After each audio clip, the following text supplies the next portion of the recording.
हरे कृष्णा। गुरुवार के दिन श्री हरि विष्णु जी की पूजा का विधान है। कई लोग बृहस्पति देव और केले के पेड़ की भी इस दिन पूजा करते हैं। गुरुवार का व्रत बड़ा ही फलदायी माना जाता है। बृहस्पति देव को बुद्धि का कारक माना जाता है और केले के पेड़ को हिंदू धर्मानुसार बेहद पवित्र माना जाता है। बृहस्पतिवार के दिन भगवान विष्णु जी की पूजा अर्चना की जाती है। आइए जानते हैं कि किस प्रकार बृहस्पतिवार व्रत का पूजन करना चाहिए। अग्नि पुराण के अनुसार गुरुवार का व्रत अनुराधा नक्षत्र युक्त गुरुवार से आरंभ करके लगातार 7 गुरुवार करना चाहिए। इस दिन प्रातः उठकर भगवान विष्णु का ध्यान कर व्रत का संकल्प लेना चाहिए। बृहस्पति देव का भी ध्यान करना चाहिए। इस दिन पीले रंग के कपड़े और पीले रंग के फलों का उपयोग करना चाहिए। इसके बाद फल फूल पीले वस्त्रों से भगवान बृहस्पति देव और विष्णु जी की पूजा करनी चाहिए। पूजा के बाद आप विशेष रूप से ध्यान रखिएगा, आप कथा जरूर सुने। प्रसाद के रूप में केला चढ़ाना बहुत शुभ माना जाता है, लेकिन आप इस दिन केले का दान भी कर सकते हैं। शाम के समय बृहस्पतिवार की कथा सुननी चाहिए और मान्यता अनुसार इस दिन एक बार बिना नमक का पीले रंग का भोजन ग्रहण करना चाहिए। आप इस दिन भोजन में चने की दाल का भी प्रयोग कर सकते हैं। आइए अब जानते हैं बृहस्पतिवार व्रत की शुरुआत कैसे हुई और इसके पीछे क्या पौराणिक कथा है। प्राचीन समय की बात है, एक नगर में एक बड़ा व्यापारी रहता था। वह जहाजों से माल लदवा कर दूसरे देशों में भेजा करता था। वह जिस प्रकार अधिक धन कमाता उसी प्रकार जी खोल कर दान भी करता था, परंतु उसकी पत्नी अत्यंत कंजूस थी। वह किसी को 1 रुपया भी नहीं देना चाहती थी। एक बार सेठ जब दूसरे देश व्यापार करने गया तो पीछे से बृहस्पति देव ने साधु वेश में उसकी पत्नी से भिक्षा मांगी।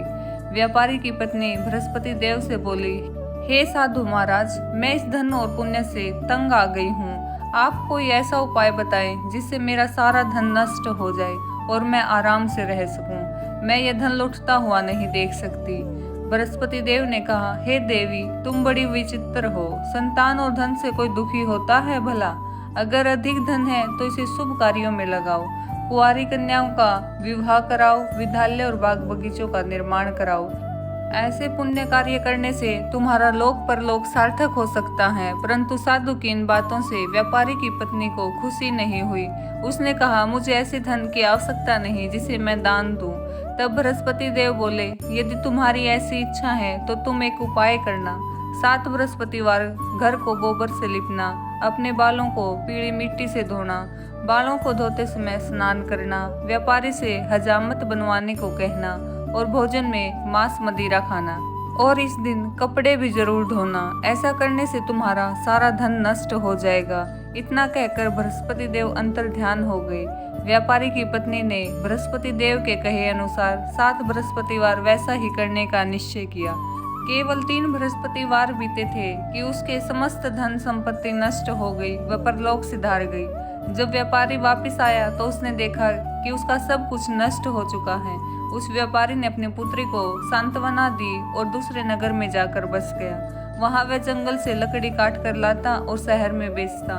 इस तरह वह अपना जीवन व्यतीत करने लगा। एक दिन उसकी पुत्री ने दही खाने की इच्छा प्रकट की, लेकिन व्यापारी के पास दही खरीदने के पैसे नहीं थे। वह अपनी पुत्री को आश्वासन देकर जंगल में लकड़ी काटने चला गया। वहां एक पेड़ के नीचे बैठ अपनी पूर्व दशा पर सोचकर रोने लगा। उस दिन बृहस्पतिवार था। तभी वहां बृहस्पति देव साधु के रूप में सेठ के पास आए और बोले, हे मनुष्य, तू इस जंगल में किस चिंता में बैठा है? तब व्यापारी बोला, हे महाराज, आप सब कुछ जानते हो। इतना कहकर व्यापारी अपनी कहानी सुनाकर रो पड़ा। बृहस्पति देव बोले, देखो बेटा, तुम्हारी पत्नी ने बृहस्पति देव का अपमान किया था, इसी कारण तुम्हारा यह हाल हुआ है। लेकिन अब तुम किसी प्रकार की चिंता मत करो। तुम गुरुवार के दिन बृहस्पति देव का पाठ करो।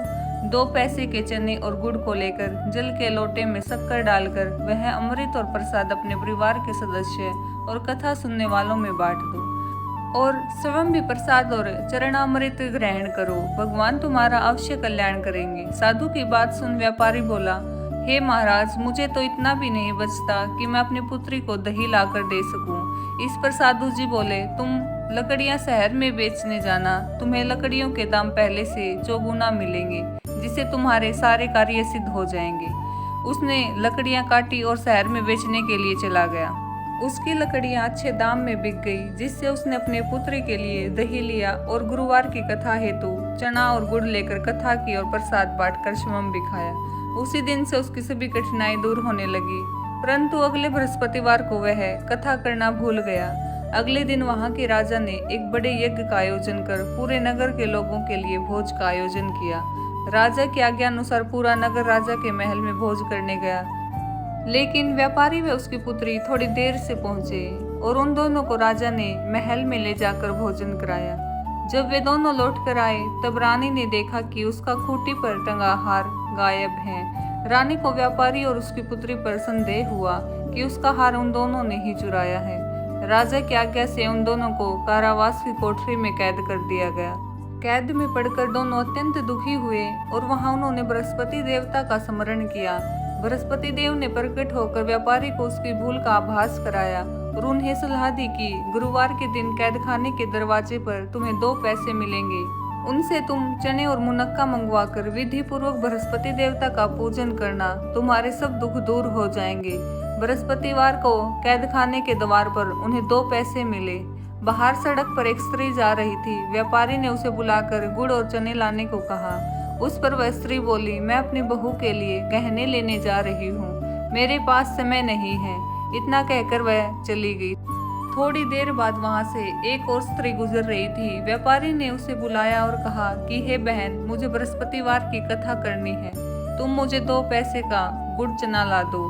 बृहस्पति देव का नाम सुनकर वह स्त्री बोली, भाई मैं तुम्हें अभी गुड़ चना ला कर देती हूँ। मेरा इकलौता पुत्र मर गया है, मैं उसके लिए कफन लेने जा रही हूँ, लेकिन मैं पहले तुम्हारा काम करूँगी, उसके बाद अपने पुत्र के लिए कफन लाऊंगी। वह स्त्री बाजार से व्यापारी के लिए गुड़ चना ले आई और शिवम भी बृहस्पति देव की कथा सुने। कथा के समाप्त होने पर वह महिला कफन लेकर अपने घर गई। घर पर लोग उसके पुत्र की लाश को राम नाम सत्य है कहते हुए शमशान ले जाने की तैयारी कर रहे थे, तो महिला बोली, मुझे अपने लड़के का मुख देख लेने दो। अपने पुत्र का मुख देखे उस महिला ने उसके मुंह में प्रसाद और चरणामृत डाला। प्रसाद और चरणामृत के प्रभाव से वह पुनः जीवित हो गया। पहली जो महिला जिसने बृहस्पति देव का निरादर किया था, वह जब अपने पुत्र के विवाह हेतु पुत्र वधू के लिए गहने लेकर लौटी, तो जैसे ही उसका पुत्र घोड़ी पर बैठकर निकला, वैसे ही घोड़ी ने ऐसी उछाल मारी कि वह घोड़ी से गिरकर मर गया। यह देखे वह महिला रो रो कर बृहस्पति देव से क्षमा याचना करने लगी। उस महिला की याचना से बृहस्पति देव साधु वेश में वहां पहुंचकर कहने लगे, हे देवी, तुम्हें अधिक विलाप करने की आवश्यकता नहीं है, यह बृहस्पति देव का अनादर करने के कारण हुआ है। तुम वापस जाकर मेरे भक्त से क्षमा मांगकर कथा सुनो, तब ही तुम्हारी मनोकामना पूर्ण होगी। जेल में जाकर उस महिला ने व्यापारी से माफी मांगी और कथा भी सुनी। कथा के उपरांत वह प्रसाद और चरणामृत लेकर अपने घर वापस गई। घर आकर उसने चरणामृत अपने मृत पुत्र के मुख में डाला। चरणामृत के प्रभाव से उसका पुत्र भी जीवित हो उठा। उसी रात बृहस्पति देव राजा के सपने में आए और बोले, हे राजन, तूने जिस व्यापारी और उसके पुत्री को जेल में कैद कर दिया है, वह बिल्कुल निर्दोष है। तुम्हारी रानी का हार वहीं खूंटी पर टंगा हुआ है। दिन निकलते ही राजा रानी ने हार खूंटी पर लटका हुआ देखा। राजा ने उस व्यापारी और उसकी पुत्री को रिहा कर दिया और उन्हें आधा राज्य देकर उसकी पुत्री का विवाह उच्च कुल में करवाकर दहेज में हीरे मोती दिए।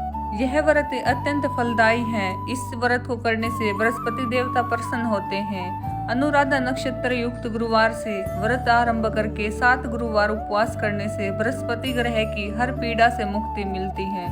गुरुवार का व्रत पूरे श्रद्धा भाव से करने पर व्यक्ति को गुरु ग्रह का दोष खत्म हो जाता है तथा गुरु कृपा प्राप्त होती है। इस दिन व्रत करने से व्यक्ति को सारे सुखों की प्राप्ति होती है। आप इस दिन ओम नमो भगवते वासुदेवाय मंत्र का आप जाप कर सकते हैं। बृहस्पतिवार के दिन आप अपनी क्षमता के अनुसार पीले रंग की वस्तुएं जैसे चने की दाल, गुड़, हल्दी, पीले रंग के कपड़े और केले का दान भी कर सकते हैं। इसके अतिरिक्त आप धार्मिक पुस्तकों और शिक्षा से संबंधित वस्तुओं का दान भी लाभकारी होता है। यह दान भगवान विष्णु और गुरु बृहस्पति को प्रसन्न करने के लिए किया जाता है, जिससे आपके घर में सुख, समृद्धि और ज्ञान की प्राप्ति होती है। विवाह में आ रही बाधा के लिए आप हल्दी का दान कर सकते हैं, जिससे सारी बाधाएं दूर हो जाएंगी। अगर नौकरी और व्यापार में तरक्की करना चाहते हैं तो आप केले और पीले रंग की मिठाई का भोग लगा सकते हैं। आप पर बृहस्पति देव की विशेष कृपा होगी, जिससे आ रही बाधाओं का नाश होगा। हरे कृष्णा।